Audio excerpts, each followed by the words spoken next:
Ayan. Ulap, kumikilap. Kumikilap siya sa loob ng ulap na yun. Lighting in the dark. Bakit ganun? Oh, yun o. Baka naman may nagwe-welding. Hindi. Yung welding sa ulap mismo. Ayun o, yung ulap niya. Ayun o, sa loob. Ano?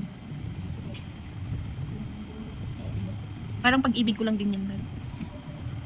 Kasi- Nagliliyab. Hindi hindi nagliliyab.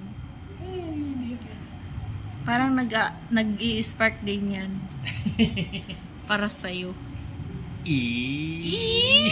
Sana all! Oh! Paano masabi? Sa baba, oh. Iba yun, no? Lalaki yun, no? Saka sa taas galing.